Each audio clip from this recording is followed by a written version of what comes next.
Hello guys, welcome to codit fog. यदि आप इस चैनल पर नए हो तो चैनल को सब्सक्राइब कर लें।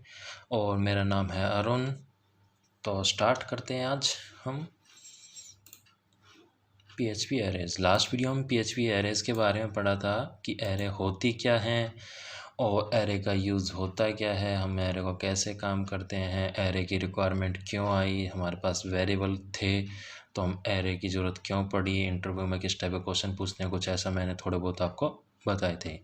आज इस वीडियो में बताएंगे हम एरे से हम कैसे वैल्यूज़ को प्रिंट करते हैं और कैसे हम वैल्यूज़ को शो कराते हैं एरे में, कि एरे से हम कैसे वैल्यूज़ को उठाते हैं। तो सबसे पहले हम आज अपना पहले सर्वर स्टार्ट कर लेते हैं।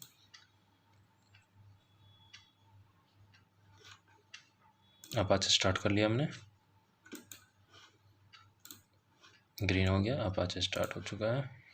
और हम अपना एक न्यू प्रोजेक्ट क्रिएट कर लेते हैं। कंट्रोल एन कंट्रोल एस, यहाँ पर डाल देते हैं एरे डॉट PHP। ठीक है,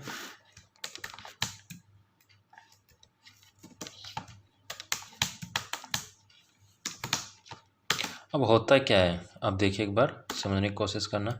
अब एरे की रिक्वायरमेंट क्यों करी, बाई चांस मैंने आपको वैसे टेक्स्ट के थ्रू समझा ही दिया था कि जैसे कि हमारे पास वेरिएबल है, इनको अलग अलग स्टोर कराना, अलग अलग दिखाना, एरे क्यों आई, मल्टीपल वैल्यूज स्टोर कराने के लिए। अब एग्जांपल के थ्रू आपको रन करके एक बार दिखा देता हूँ ताकि आपको अच्छे से, जैसे कि हमें 5 वैल्यू हमारे पास या 3 वैल्यू, चलो 3 लग रहा है। डॉलर एक वेरिएबल लिया हमने, जैसे हमारे पास अरुण हो गया, ठीक है। डॉलर भी एक वेरिएबल हो गया,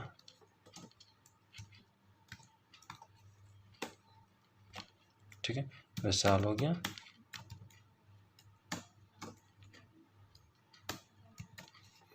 ठीक है।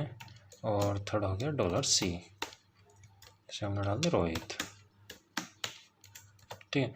अब हमारे पास 3 वैल्यूज़ हैं, हम कैसे स्टोर कर रहे हैं, अलग अलग वेरिएबल ले रहे हैं, ए लिया, बी लिया, सी लिया, अलग अलग। अब ये मेमोरी में अलग अलग स्पेस क्रिएट कर रहे होंगे, अलग अलग। अब इनको हम बाई चांस इन्हें प्रिंट कराएंगे तो क्या करें, इको $A $B $C, ऐसे कराएंगे। ABC या कुछ भी कॉमा लगा देंगे, जो भी एनीथिंग एल्स, या ब्रेक लगा देंगे, जो भी ऐसे करके। अब क्या होगा, हमें अलग अलग वेरिएबल को 3 बार प्रिंट कराना पड़ा, 3 अलग अलग वेरिएबल लेने पड़े, अलग अलग स्टोरेज, टाइम स्टोरिंग, लाइन, बहुत सारी चीज़ों पर अफेक्ट पड़ता है। अब इसे मैं चला के दिखाता हूँ, आउटपुट वैसे ही देगा। लोकल होस्ट PHP सीरीज हमारा फोल्डर है, एरे डॉट PHP हमारा प्रोजेक्ट का नाम है, ठीक है। उसने अरुण विशाल रोहित प्रिंट करा दिया, उसमें कोई प्रॉब्लम नहीं है। ये छोटा प्रोजेक्ट है इसलिए लग नहीं रहा कि लोडिंग टाइम ज़्यादा है, ये जो भी है उसको प्रॉब्लम है। अब यदि हम एरे के थ्रू कराएं, एरे से हमारा काम बहुत इजी हो जाएगा। हमें एक ही वेरिएबल लेना होगा, $A, ठीक है। एरे का सिंटैक्स क्या, $A भाई एरे लिखना होगा हमको, ठीक है। ऐसे हम करके डिक्लेयर करते हैं, सिंगल कोट्स में अरुण कॉमा विशाल कॉमा रोहित। हमने ऐसे स्टोर करा दिया ये। अब क्या होगा, अब हमें ज़रूरत थोड़ी पड़ी कि इतने वो करने के लिए प्रिंट। वैसे आपको मैं वैल्यू उठाना, एक एक सिंगल वैल्यू उठानी बताऊंगा पहले। अब प्रिंट कैसे कराते हैं, एरे प्रिंट कैसे होगी, एक फंक्शन है प्रिंटर। एरे को प्रिंट कराने का यदि हम $A करते हैं तो इसको एरे को प्रिंट कराएगा। वो मैं कंट्रोल एस करके आपको दिखाता हूँ।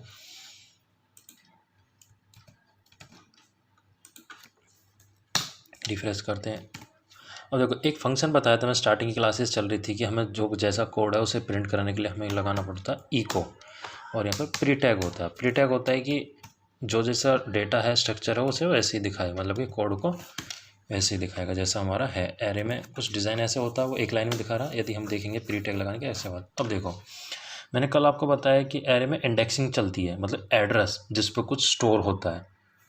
मेमोरी में जो स्टोरेज है वो हमें एड्रेस होगा, और एरे की इंडेक्सिंग होती है 0 से। 0 उसका एड्रेस है कि 0 पे अरुण है, 1 पे विशाल है, 2 पे रोहित। तो 0 से इंडेक्सिंग स्टार्ट हुई,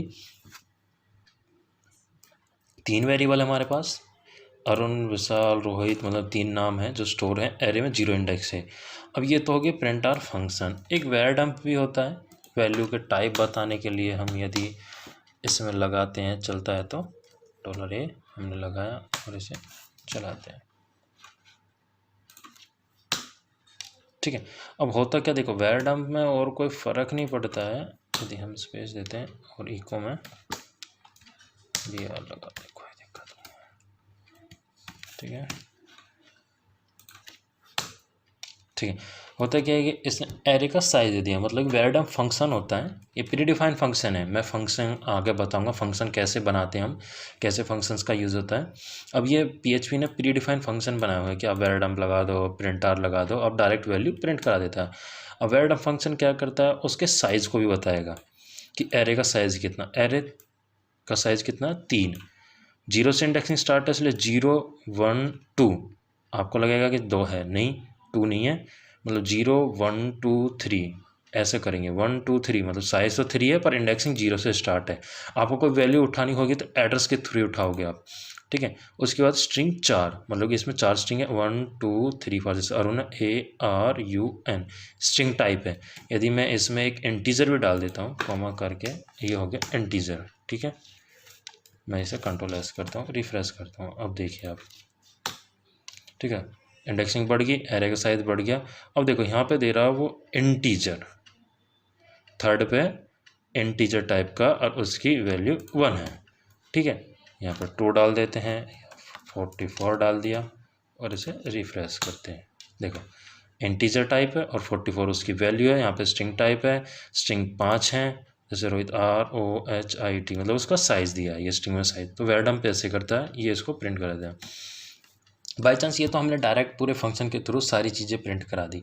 अब कोई बोलने लगे कि हमें डायरेक्ट केवल पूरी एरे में से विशाल लेके आना है, ठीक है, विशाल को प्रिंट कराना है, तो कैसे करेंगे हम, हमें पता है, हमें किसी का, अब किसी के घर पे जाना है तो हम उसका एड्रेस पता होना चाहिए। एड्रेस पता है तो हम उसके घर जा सकते हैं और उसके घर से वैल्यू उठा सकते हैं, या कोई भी डिलीवर करना है, प्रोडक्ट उठा के लेके आना है किसी का कि भाई ये प्रोडक्ट उठा के लेके आ, तो वो एड्रेस बताएगा कि इस एड्रेस पे जा और वहाँ से वो उठा के लेगा। अब हमने कह दिया कि विशाल उठा, जब विशाल का एड्रेस पता होगा तो हम आराम से उठा सकते हैं। अब देखो 0 की इंडेक्सिंग कैसे, अब मेरे को पता है 0 पे 1 है, 0 पे अरुण है, 1 पे विशाल। अब उठाएंगे कैसे कि $1 हमारी एरे है, उठाने का तरीका देखो, $1 एरे है, एरे का साइज कॉलम और उसके 0 इंडेक्स पे या 1 इंडेक्स पे जो भी वैल्यू से प्रिंट करा दे। जो यहाँ पे हम 1 2 3 डालेंगे वो एड्रेस होगा, और जिस एड्रेस, इस एड्रेस पे जो भी वैल्यू होगी वो उसे प्रिंट करा देगा। $1 एरे है, एरे के अंदर जो वो है स्क्वायर ब्रैकेट्स के अंदर 1, वो उसका एड्रेस है। मैं इसे कंट्रोल एस करता हूँ, रिफ्रेश करता हूँ, उसने विशाल प्रिंट करा दिया। अब अरुण उठाना है तो हमें 0 डालना पड़ेगा,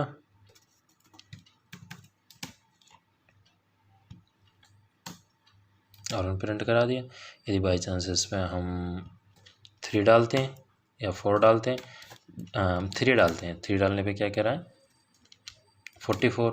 यदि बाई चांस हम 4 डाल देते हैं, अब देखना अब क्या होगा, एरे की इंडेक्सिंग, अब जितने हम वेरिएबल डालेंगे, जितनी वैल्यू डालते जाएंगे, मतलब जितनी वैल्यू डालते जाएंगे वो उतने उसका साइज़ बढ़ाता चला जाएगा, ठीक है। यदि उससे साइज़ से ज़्यादा डालते हैं तो वो अनडिफाइंड इंडेक्स बोल देगा, या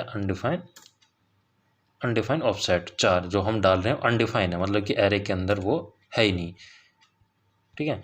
ये अनडिफाइंड लगेगा। 3 पे 0 1 2 3 पे वो है, तो उसने वो प्रिंट करा दिया।